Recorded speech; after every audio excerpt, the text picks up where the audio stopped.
And welcome to another edition of the Living Large Theater Podcast, our first one of 2025. Happy New Year to you and yours. I am Billy Santiago, along with my good friend of 37 years, Gary Rodriguez, super producer Noe Ayala.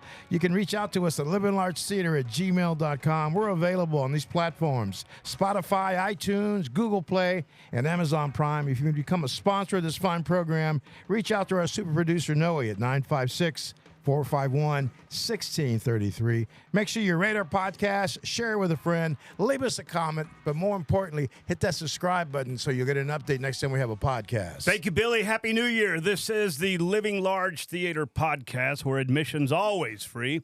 All you need is a sense of humor and a thirst for entertainment. Today is Thursday, January the 9th, 2025. And now, today's monologue with Gary Rodriguez. Winter weather has hit a big part of the United States.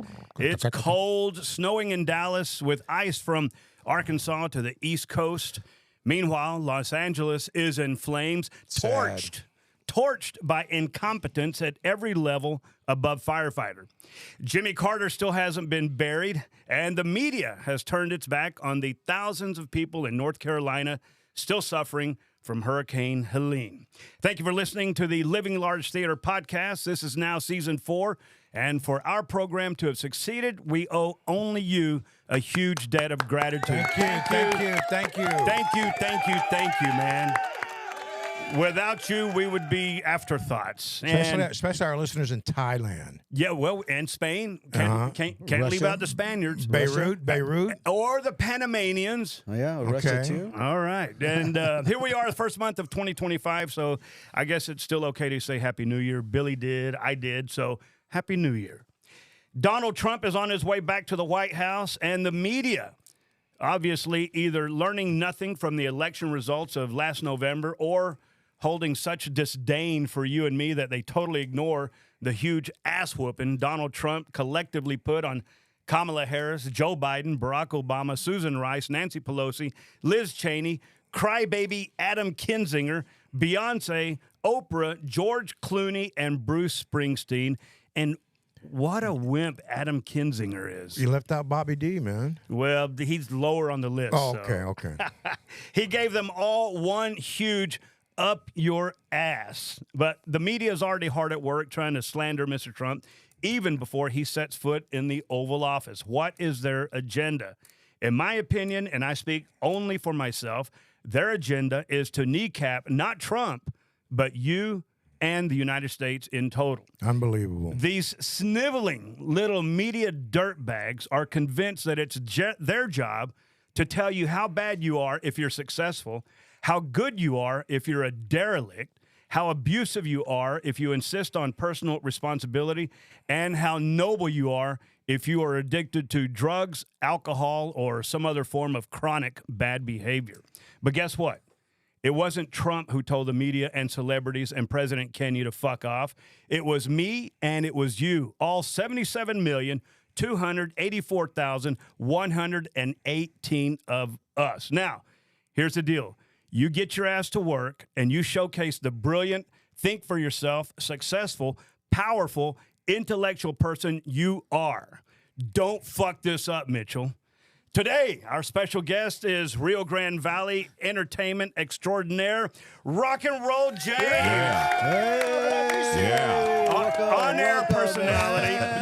On-air personality, motivational speaker, voiceover professional, host of the very successful YouTube podcast, Puro Valley Talk, or PVT, and lead singer for a rock and roll band, which we will identify later on.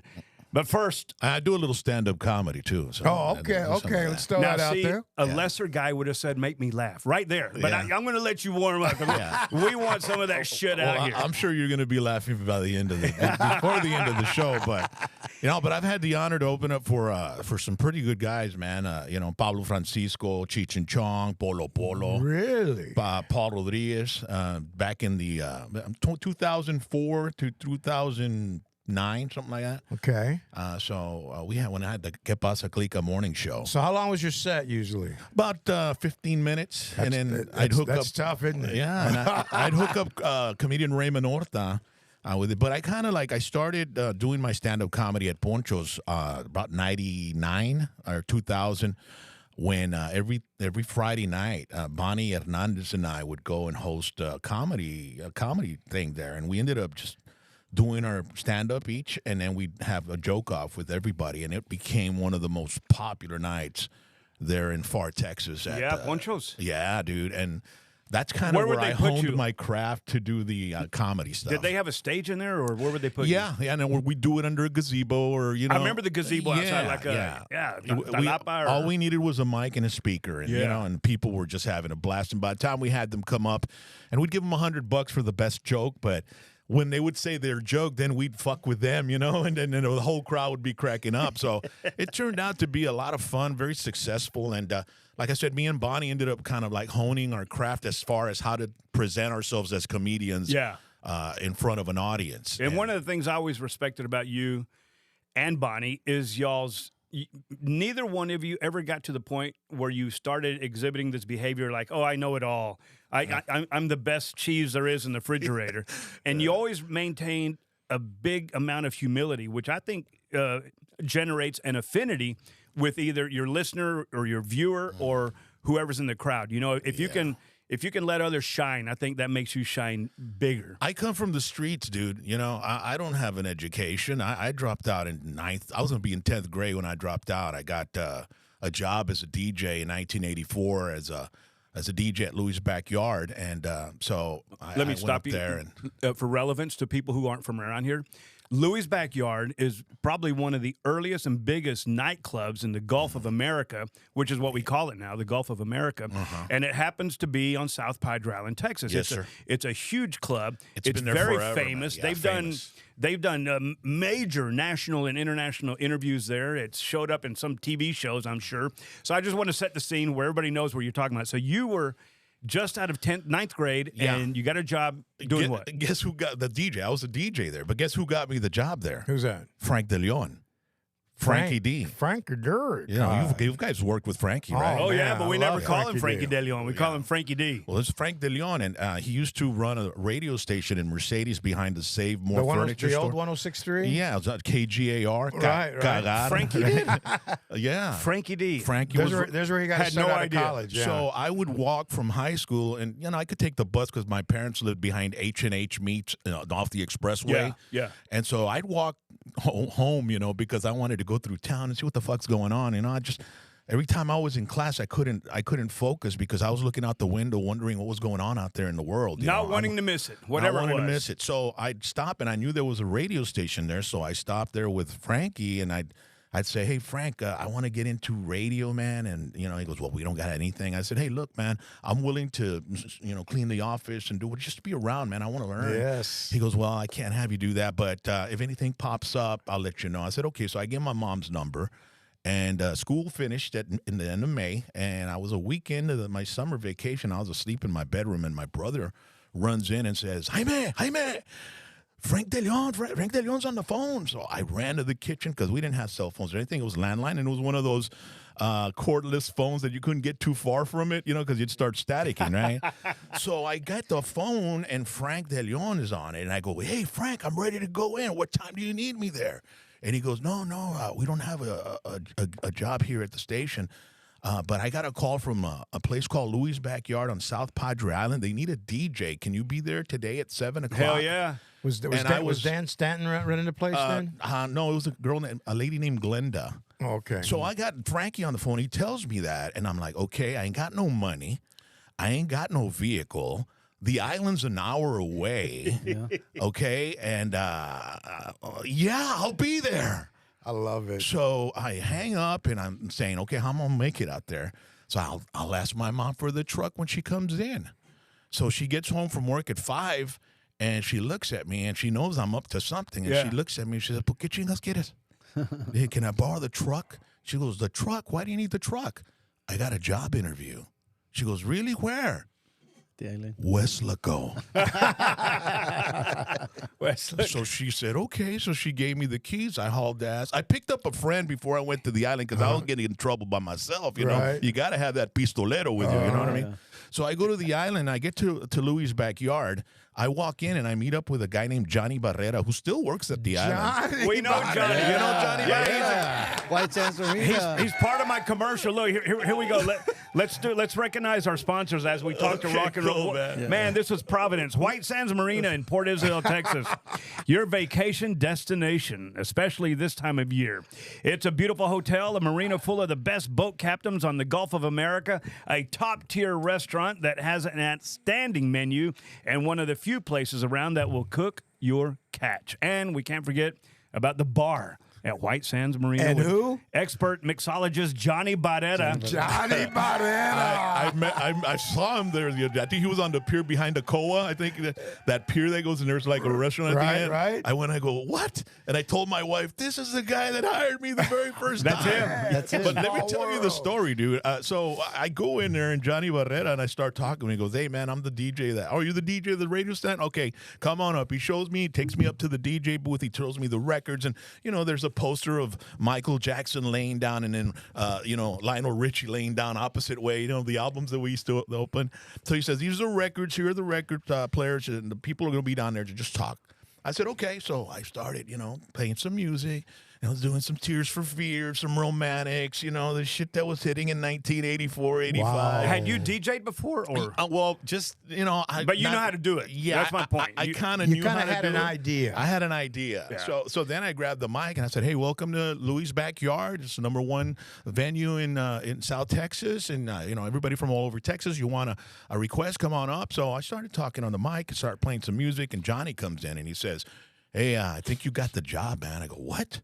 He goes, yeah, Glenda wants to talk to you. And I said, okay.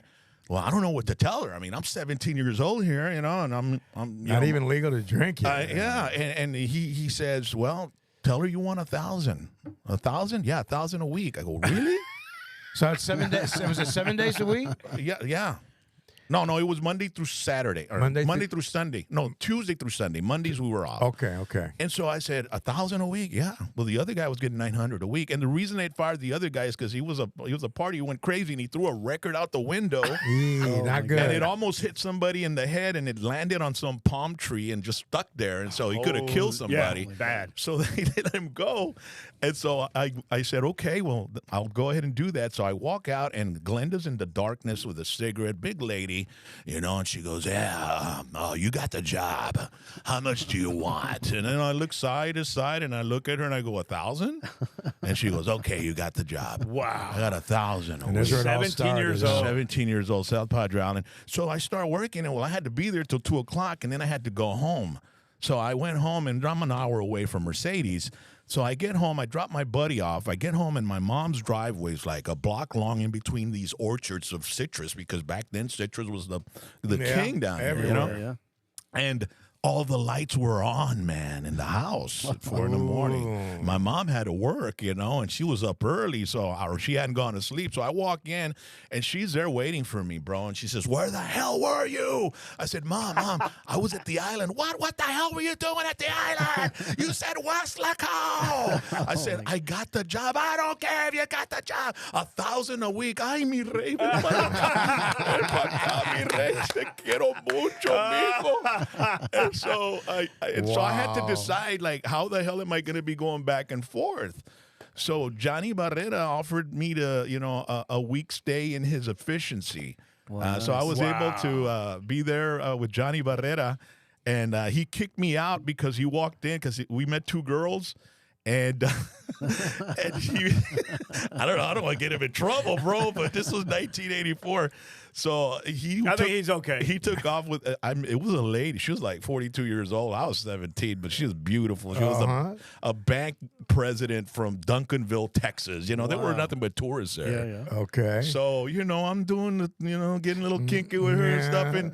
And Johnny walks in at about 7 a.m. and I'm in bed with her, bro. And he was like, hey, dude, don't be doing that shit in my bed. So then I go to work that afternoon and he gives me a freaking newspaper with a bunch of like rentals, shit. circle. I said, That's okay. Get pretty your subtle. own place. Yeah. That's pretty subtle. Yeah, but the thing is, he gave me a week because I was gonna get paid 1,000 in a week, so I was able to move out. Oh, yeah. So it was cool. But man, Hey, dude, I'll I'm going to tell you, forever congratulations. be, yeah. That's amazing to get that much money at 17 at that Really? time. Yeah. Because now $1,000 a week is still a big deal. Yeah. This is way back fucking when, Yeah. and you're 17, $1,000 a week. Yeah.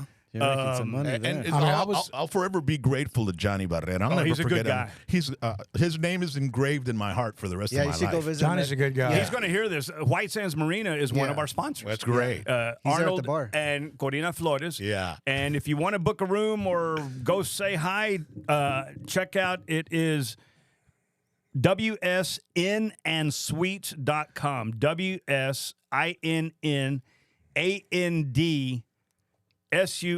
wsinnandsuites.com. wsnandsweets.com. So, Rock, so you were doing the island gig for a while. When did you dip your feet into radio? Well, the island job was just seasonal, because Okay. during the winter they closed shop and Right. stuff. So I ended up, it was September. I was already, out of a gig, the short-lived gig. So there was this couple that I met there, and the lady, they were older white people that, man, they love to do all kinds of drugs and shit, right? So she was the daughter of the owner of the Port Isabel Times, I think it was like the newspaper. Okay. So she would work there, but she had to drink like 6 or 7 Milwaukee's Best before going to work in the morning. Ooh. Before going to work. Yeah. So she had she was living in Harlingen with her boyfriend. And I was going to move out, so she said, "Hey, let me take over your place, and you could take over my place." And so I had to leave the island. So I went to Harlingen, and I said, "Well, okay, I need a gig." So the first place I walked to was Richard's Alley. I don't know if you remember Richard's Alley. No, it was no. a bar in the alley there on 77 Sunset Strip in Harlingen to see if they needed a gig, and a DJ, and they did it. So then I went to a place called Studio 4 on Ed Carey Drive. Okay, I remember Studio 4. And I walked in there, and Mariano Pilecki, his wife just passed away just recently. My condolences to them. But he was there behind the bar, and I said, "Hey, I'm a DJ." He goes, "Oh, yeah? Yeah. Who's your DJ?" He goes, "Oh, well, it's my bartender because my DJ didn't show up." I said, "Okay, well, I'm a DJ." He goes, "Well, you know what? Why don't you go up there and work tonight, and I'll let you know if I can hire you, and so I can bring my bartender to the bar." So I went up there, and that night I got hired, and I started working there. And I started making some pretty decent money, and I was able to survive. But man, I was partying pretty heavy as well. But there, they used to have Tejano night on Sunday nights, right? And Mando San Roman would DJ. Mondo. San Man, you're Roman. dropping names, man. Yeah. So Mando would go on Saturdays because he met a girl from El Ranchito, those little town, those little communities on Military Drive, on Military Highway, yeah. south of San Benito. Yep. Okay. El Ranchito and Las Rusias and all that. So he met a girl. She's a very beautiful woman. They're still married to this day. Wow. So he would go on Saturday nights, and he'd see like what they would do. We'd close at 2 and pick up all the booze and stay open till 4. So from 2 to 2:30 or 2 to 2:15, 2:20, I had to entertain the audience, so I'd have contests, and I came up with the nipple sucking contest, right? Oh, wow. And nobody knew what it was about. So check this out. So Damn, dog. so I had 3 girls, and I told the 3 girls what I was going to do. So they were in the loop, and I said, "Okay, at 2:00, I'm going to call you girls up, and I'm going to get 3 guys." So I said, "Hey, you want to register for the nipple sucking contest? Go sign up at the bar, right?" So then at 2:00, I bring the girls, and they're fucking hot chicks, right? I'm like, "Okay, guys, I need so-and-so, so-and-so." So they come up, and I said, "Okay, you guys need to get on your knees and put your hands behind your back in front of the girls, in front of each girl." So they do that. I said, "All right, bartender, I need the final product." So he brings out these calf bottles with a beer in it. Oh, shit. So the women would hold the bottle like if they were feeding a calf. Wait, And the dudes were sucking on that big old nipple. And whoever sucked the beer first, the entire beer first, was the winner. Wait. So they thought that we're actually gonna suck. Yes. so they thought. And they did. False advertisement. Hey, a big thanks to Ward Thomas and Majestic Studios. Yeah. If you Thank you, Ward. if you need a place to record your next hit record, Majestic Studios in McAllen, Texas is ready for you. Also, a shout out to Fred Rodriguez, the Texas sportsman. Fred, he probably knows Johnny Barrera. Oh, he too. does Oh, indeed. yeah. Fred's also the recipient of a Texas Senate proclamation naming him the premier fishing and hunting guide in South Texas. What do we say? Gotta have it. There you go. That's a list of our great sponsors and supporters there. And Rock and Roll James, man, you... Well, let me finish the story because you were asking how I got into radio. Right. So Manos and Roman met me there. Okay. And we became really good friends. And so there was he in radio? Yeah, he was on KIWW In Harlan, when they were in 96.1. Harlan, Yeah, right? when they were owned by Tishner. No, Tishner had just bought them out. What year was this? But they were owned by Diaz. He owned all the Pete Diaz. Pete Diaz. Yeah. He owned. He was from Rio Grande City. Rio Grande City, yeah. And so, radio legend in his own right. What year was this, Rock? This was 88. And so I went, I was at home at my mom's in Mercedes, and my mom wakes me up, says, Manos and Roman's at the door. I go, what? So I get up, and he goes, what's up? He goes, hey, Rock, we have an opening at the station for a weekend slot, so I was wondering if you wanted to go, man. We want you to be a part of it. Him and brother John were big fans. John Ramirez? John Hernandez. Brother John Hernandez. He ended up taking over 106 and made it Tejano 106. In Brownsville. So I don't once Brother John. KGAR left Mercedes, it went to Brownsville, and Brother John started programming that. Wow. So I went and I got the job as a weekender, and I started working at the club. I'd get off at 4 a.m. on Friday and on Saturday morning and go on at 6 a.m. till 12 noon and then go back to the club. Isn't 8 that to 4. crazy, man? Man, we were doing The whatever it stuff took. we had to do, man. Whatever it took, man. I Gotta mean, do it. Yeah, whatever it took, man. When I first got here in 88, I got here in February of 88 and met Gary. And we used to hang out. South Dallas was the hangout back then. Yeah. And I would do South Dallas, and then I had to go to work the next morning, man. I mean, sometimes I wouldn't even sleep. We can't man. do that shit no more, bro. So let me talk to you about that. You, as I said, you're a survivor of many things. First of all, you survived the industry. You survived the Christmas massacre of 2017. 2017, yeah. At one of the corporate radio entities. Intravision. Intravision, yeah. Intravision. They let so many people go that morning. How did they do it? They called you into a room, or they bought you some donuts, or what? The night before, I was at a club in Alamo. I was doing a yearly toy drive that I do with my band Whiskey D, and so I'm there and I'm making sure everything's going well. And I get a text from one of the jocks, right? And Eric, it's Eric Olea.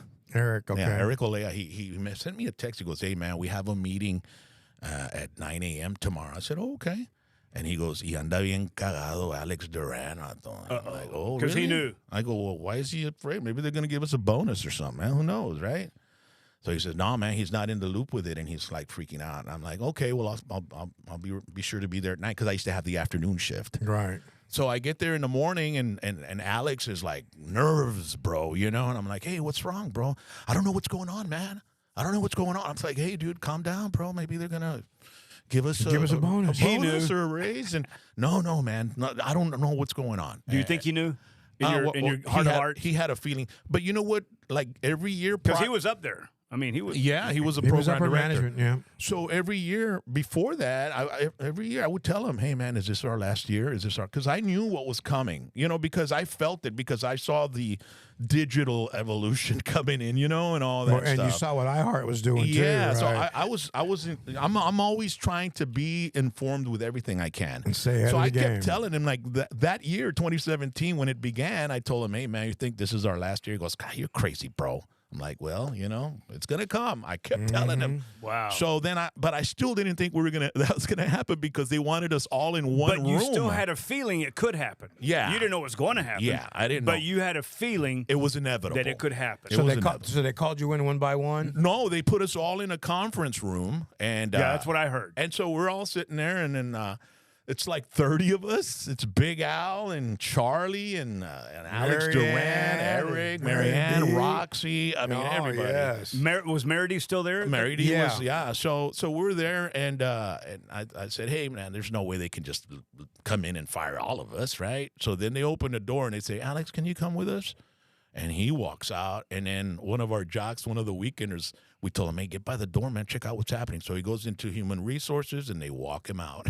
And they were like, and then they come, okay, Mary D, come with us. And I was like, they started going one by one. Wow. And I was like, holy shit, it's happening. Did the word get around to the group in the right away? As so soon they- as they walked Alex out, then Alex started texting people, you know what I mean? Oh. So then I had to like, I So you know, I saw everybody. where were you at in the I was right in there. I was with everybody. And I know, did, but- did you but at think what you were going to point- get gone? Exactly. At what point did you think? Well, this is I never show it, right? But I saw Roxy and other DJs starting to get nervous and worried, and I decided to take that that step of like, Yeah. okay, guys, calm down. You're going to be the chingon. This is just a chapter in our lives. If anything happens, Yep. doors closed, doors Doors open. open. it. I've been in this Amen. business so long, and I'm That's still it. here. So Amen, brother. just calm down and let's see what's happening, all right? And if it does, well, we'll be okay. Hey, like you just said, one door closes, Yeah. The other one will another open. door Yeah. opens. But when I was saying it, I was thinking to myself, fuck. Are they going to cut my ass? You know what I mean?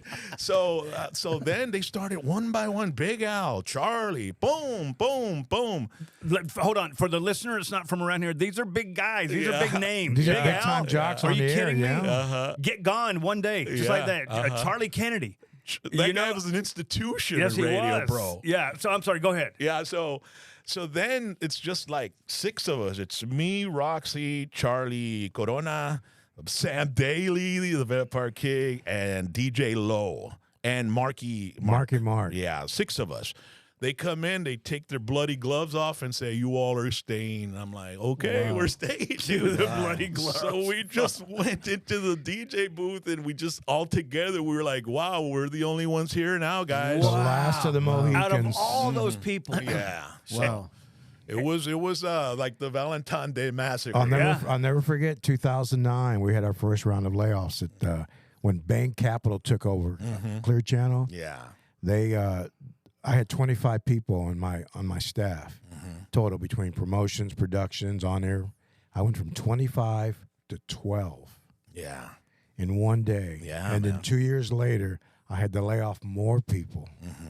And when I left, That must have been painful for you, Billy. oh gosh, I mean, because you got to follow the corporate structure. And they got families, and they got bills, you know. Exactly. Yeah. But it was just a number. It got to be to the point. It's just a numbers game.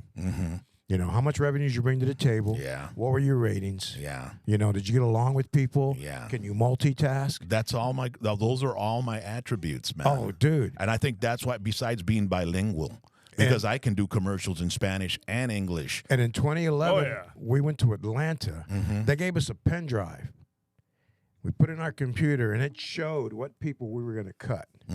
And I told my boss at the time, because we went together, I told him, I said, dude, we need to keep this guy here. I'll sacrifice this person, but we need to keep this person. Yeah. So we had to go and talk to the people that were doing all the laying off and everything, the HR people. Yeah. To fight for this person to keep him on staff. I mean, it was brutal. And then in 2020, when I was overseeing the entire Texas market, the smaller markets, Corpus, Beaumont, Temple, Killeen, Waco, all those markets, I had to let go of 22 people. Half of them I didn't know. Yeah. Yeah. I'd And kick it's your a- ass if you let go of me. You know what?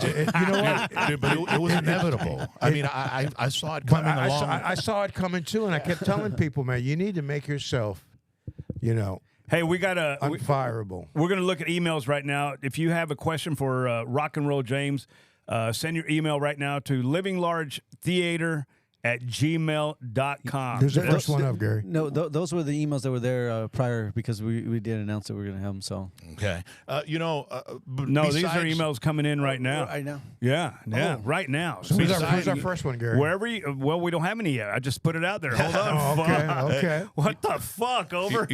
Besides what happened with the company, I have to say that Intravision, I've been with them for so long, and it's a great company to work with. It's just part of the industry. Just the way we're What going. happened is just what has to happen in order for the company to still continue surviving. Why do know what I Why mean? do you think they kept you? I'm Because multitask. Yeah, I'm multitask, and But they I got know that? talent, I guess. You know what I mean? Yes. Bilingual. Yeah. Hold on. Not to take anything away from you, but all those other fuckers had talent too. Yeah. Maybe were some of them not willing to multitask or go above and beyond? That's what I'm trying to get right here. It could also be pay grade as well. You know, I mean, maybe they try to cut off as much of the big pay as possible. And you do other things other than be a damn DJ. I've never been just a DJ. I know. Never. I've always had projects. Talk band, about Whiskey D. Well, my band right now, we released a song a couple of months ago. And I decided to, because when I first started the band, I said, we're going to be a Texas outlaw band. And it was like, what does that mean? Mm-hmm. That means I can do a rock and roll song and do a country song and do an R&B song. Yeah. Okay? I hired you one time. Yeah. That's and shit. Y'all were great. Yeah. So you stole the fucking show. But what's your favorite music to play though, Rock? Well, what do you really like to wail? Because you're the lead singer. Heavy right? metal. Yeah. I'm a heavy metal singer. Are you? Yeah. But and I'm not doing Tejano or anything, even though I'm releasing a cumbia real soon because I'm trying to. I'm at an age where I want to do whatever the hell I want to do. And you can. And I can. And if I can do it, I'll do it. But hold on. Here we go. Email from David and Alice. Hi, Rock. I've seen Whiskey D 10 times all around Texas. When will you be coming to Alice? Well, this the 23rd we're in San Benito, February, and then March 1st we'll be in Victoria, and then March 6th we'll be at the Stock Show opening it up, and then March 10th we're going to be at the Stock Show opening up for another band, and then March 15th we'll be in Eagle Pass, and whatever comes up after that. So where can David go? Do you have an email? Just follow us on social media, media. My Facebook, Instagram. So I'm David, constantly there you updating go. it. There you go. Yeah. Awesome, Thanks for the email, Dave. Yeah, so I decided to go on do a song with accordion, and I decided to approach Lucky Joe, who's a big-time musician from Ed Cauchosa, who's in the industry. And he's with Freddie Records. So I had this idea with that Third-Rate Romance from Amazing Rhythm Aces that Sammy Kershaw redid as country in the 90s. So I'd listened to the original version because I love 70s music. Man, it's the greatest. It's got more substance than anything that's ever been Tell me released. about it. And so I said, man, I can hear some accordion in it, and so a la Texas Tornadoes. So I sent it. I sent the idea to Lucky, and he sent me back an idea with accordion. I was like, sounds great, let's do it. So then I asked Bobby Pulido, because we're very good friends. I asked him if he could go to the studio so he can guide me. And he went and he said, "Hey, Rock, if and you know what's so funny? I had him there to guide me with the vocals and tell me what he thought." So I start singing my music, the singing, and I get out, and he goes, "You know what, Rock? You have a bassy voice, and that microphone is a bassy microphone, so you could probably use the M33542. I don't know. Oh shit! I don't know that shit with a little more treble. Yeah, and so he says, because I went to $1 million studio in Monterey, and they had all the microphones available, all the different ones. And he said, and I tried each one of them. And I think that mic will work for you. So then the engineer looks back, goes, I got that mic. He goes, okay, we'll put it. I put it on. Dude, it fucking saved the song. Nice. Isn't that something? I'm like, Bobby Pulido is a mind. Oh, dude. yeah. I mean, that guy, they have an ear and they know what sounds good. I'm telling you, dude, if you told me that mic was that's here right now is an M3 35 32 30, by the time I get home, I don't even know what the fuck you said. You know, you know what I'm saying? But Bobby is one of those guys that can absorb and keep information. I remember when hold on, Bill. I'm sorry to interrupt, but I will. Okay, do that. Email from Linda in Fort Worth, Mr. James. Your name's not Mr. James. That's not your last name, is it? Rock and Roll James? James Echevarria. Okay, well, she's going by Rock and Roll James. Yeah, okay. Mr. James. Mr. James, my husband knows the people who own Billy Bob's here in Fort Worth. How can we book your band, Whiskey D? All they have to do is they can give me a text, 956-358-3420. And, man, it'd be an honor to be able to play there at Billy Bob's. I bet it would. Oh, hell yeah. It'd be great. So I had a mobile DJ business with a coworker of mine when I was in Killeen, named Kevin, and he was our engineer. And when we would set up our mobile DJ equipment, and then we would do a sound check, and I'd always go in the middle of the floor, and he'd be playing me, and I wouldn't know. I said, it's got too many highs. Maybe you need to get some mids in there, get some lows in there. But these engineering guys, man, they know all the technical stuff. They just be working it, man, and get it sounding just perfect. They're just a bunch of nerds, bro. That's what they are, bro. That's what they get paid to do. Hey, Rock, you know, we could go on and on with you, but we do have a little limit. But there's a couple of things I want to ask you. If somebody was on a trajectory like you and me and Bill, I hope I'm not speaking out of turn here, but there was a time being in radio, you lived the radio life. I would walk into a bar and I couldn't buy a drink because it was already bought for me. So you get taken a little sideways. If somebody's not on the right track of their life right now, what would you suggest for them to do? Maybe 3 or 4 suggestions here on turning shit around and getting back productive and being healthy and being able to take care of your shit. What would you say to them? Well, first of all, I mean, you're on a bad track, so it depends if you want to get off that track. You know, you have to want to get off of it. I finally decided one day that I had to stop. The first time I did 2 rehabs. But the first time I had been lost from Thursday night through Monday morning. Dude, you were legendary. I would hear the radio and they would say, hey, if you see Rock around town, tell him to call us. Yeah, no, I had a bad cocaine problem, crack, alcohol. And so it was Monday morning, and I hadn't shown up to work Friday, and I wasn't going to work Monday. Yeah. So I went to this friend's, my friend, he's like my gopher guy. He's like a good friend of mine from school. And he was sleeping in a little RV behind his house. So I went in there and I told him, hey man, I have a bottle of Everclear somewhere in here, bro. And it was in between all these clothes. So I grabbed that because I needed to like calm down, bro. I was like, so I grabbed that bottle of Everclear and I swig it, man. And all of a sudden I feel this heat go through my stomach. Oh shit. And I just sit back and I tell myself, there you go, man. You wanted a hole in your stomach, you're gonna get it today. Yeah. And then I said, what am I doing? I need to stop. Yeah. So I went So it was a self-motivated impulse. Yeah. So I went and I knocked on the apartment I was living with my ex-wife and my kids, and she answered the door, and I said, that's it, it's over. And she just tells me, shut the fuck up, asshole. Because I had said that so many times. Yeah. So then I get on the mic on the phone and I call Larry Saphir, my boss, the president of the company, and I told him, Larry, I'm not going to go back to work till I come back from rehab. And he said, well, come on in and let's get you fixed up, bro. Good deal. So yeah, so Larry's he's an angel to me, bro. Amen. So he made all the preparations. He got me in a Starlight, and Starlight is a rehab facility? It's a rehab facility in Center Point, Texas. It's out in the hill. I didn't want to go to one here because I'm so Hey, man. I would have walked out with I would have connections. been taking you shit. Yeah.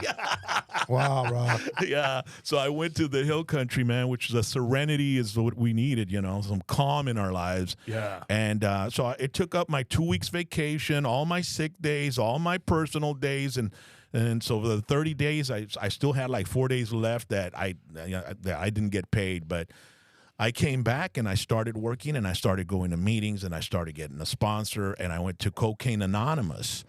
And there was a black man by the name of Hal Kelly that was from Boston that had opened up a Cocaine Anonymous in Houston, and then he brought it down to South Texas. And he found out who I was, and he said, you know what, man, I don't sponsor anybody, but you're going to help a lot of people, so I'm going to sponsor you. Attaboy. Yeah. So he sponsored me, and I was good for 2 years, man. I was good for 2 years, and then all of a sudden I started thinking, you know what? It was the cocaine that fucked me up. It wasn't the liquor, So I can drink, but just stay out of the cocaine. So I drank for a little bit. After 2 years, I started drinking again, and then I ended up doing cocaine. And within a year, I was back in rehab again. Oh, wow. Telling, and so I go to rehab, and I go there, and I'm still with the mentality that it was the cocaine, it wasn't the alcohol, right? And so a guy walks in the second day that I'm there that was with me in rehab up there 3 years to the day. Wow. And I'm like, hey, what the fuck are you doing here, bro? And he said the same thing. I fucked up and all this. I'm like, well, come on in, man. I fucked up too, man. I started doing coke, man. I was drinking. I was doing fine for months, and then I started doing coke, and it all went downhill. But it was just the cocaine that got me back. And okay, so then the next day, another guy walks in there that was with me 3 years to the day. Damn. And I'm like, what is this, a family reunion or what? Yeah. So I said, what happened? He goes, I fucked up, bro. And right there and then, I had that moment of clarity where I told myself, that's me. That's me walking right back in here. Yeah. I can't drink anymore. It's over. Alcohol is over for me. Alcohol's a drug. So I started going into, started waking up in the morning, going to the meetings and following the protocol. structure and all Right. that. And I got out, and I haven't touched a drink since, man. It's been 16 years. It'll be 17 years. You know, when And, I first got in, when I first met you, I got into radio in '86. You probably beat me. I don't know. But when I met you, you were a chubby little Long hair, crazy motherfucker. little beaner, long hair, mullet. You had a mullet, and you were hefty. And I'm telling you, folks, if you could see Rock and Roll James right now, Solid as you a would rock. not believe the transformation. He kind of looks like a Hispanic Dwayne Johnson. They call me that Benjamin Button. That's what they call me. Benjamin Yeah, Button. the guy that was like getting younger instead of older. Or How something can, like that. what are you doing? And I'm serious now. Because Rock and Roll James is proof positive that you can turn shit around. If you have a fucked up life, it's not your fault. But if you don't fix it, it is your fucking fault. Well, once I decided to stay clean and do my meetings and all that stuff, I did the meetings for and the sponsor thing, and then I just decided to go into the gym. But I had already been part of the gym since '98 because I got the opportunity. I'm a boxing ring announcer, and I've been doing it for 25, 30 years. So I got an opportunity on ESPN too. The boxing Friday night fights. Yeah. And so I went and I did the fights at Sunset Station in San Antonio. And then my dad calls me, says, "Hey, mijo, did they have like 4 cameras on you at the same time? Because, it adds 40 pounds to you." You know what I mean? And then I looked at the playback, and I'm there, and I'm standing in the middle of 2 fucking flyweight guys, And I'm like, long hair, broken tooth. I'm all fucked up, bro. And I said, this was my national opportunity. And you look like a whale. I know, dude. So I said, you know what? I told myself if I ever get this opportunity again, I'm going to be ready. And so I went into the gym and I started changing my life. But the gym isn't what helped me get sober because it actually made me more confident that I could control my shit.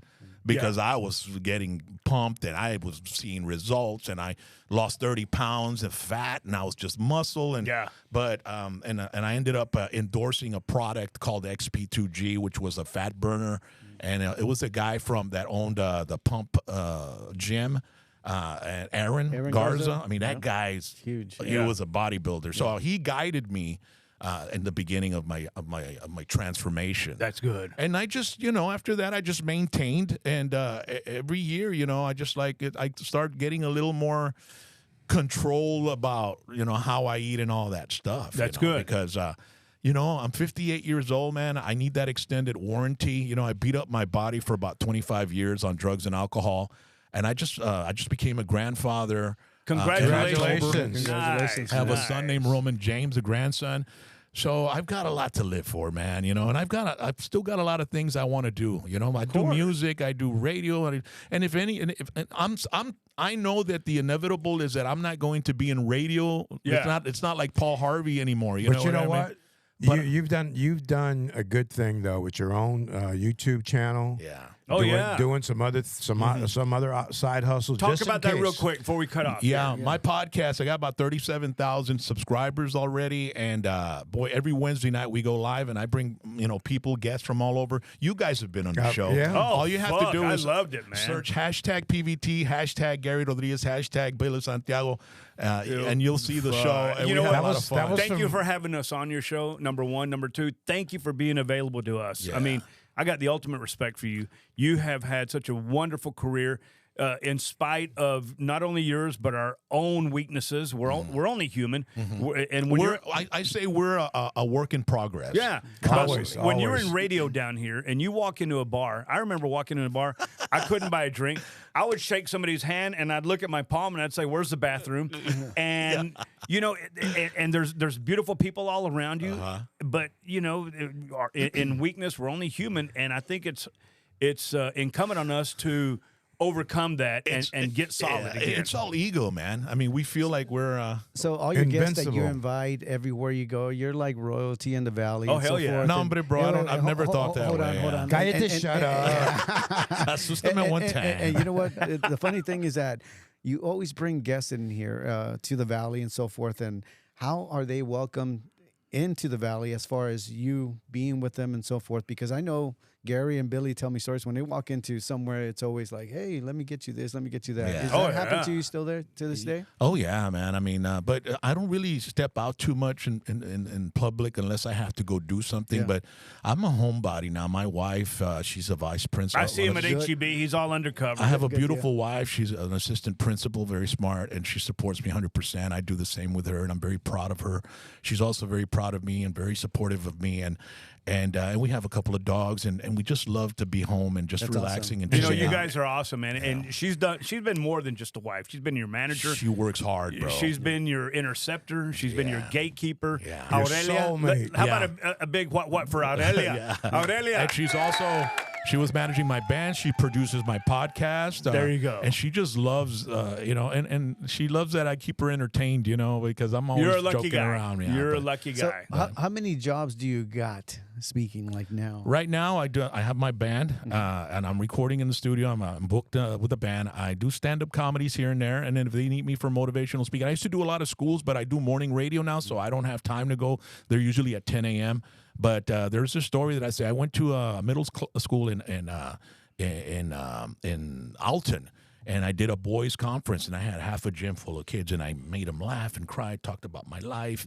And then they came down and they hugged me, and then I left. And as soon as I walked out of the school, I broke down and I started crying. And I looked up into the sky and I said, "Is that why you put me through all the bullshit? Yeah. So I could do that?" Then I accepted. Right? Amen. And so Amen. 2 weeks later, I'm doing a Charlie Clark Nissan remote in Harlingen, and a guy shows up with his ruca, right? And he walks in and goes, "Hey, Rock, vengo de Mission, Texas, bro." And I go, "Oh, yeah, what are you doing way over here, bro?" He goes, "I just came to tell you that you had an amazing impact on my son." There you go. I'm like, "Really? Where?" "You talked at the Alton Middle School, and he's been emulating you ever since, and he's changed for the better, bro." And I just wanted to thank you. The power of God. And I was like, "Wow, dude, that shit, my stomach just like," and I realized, okay, you reach one kid, and then that kid goes and reaches a bunch of other kids. So Amen. always sending out a positive message, what I That mean? you do. And That you work do. ethic Thank is you. something that I push with my motivational speaking, because I don't care if you have a degree, if it's just hanging on the wall, nothing's going to come to it. Right. You got to go get it. That's Run it. us out with the best way to contact you right now. 956-358-3420.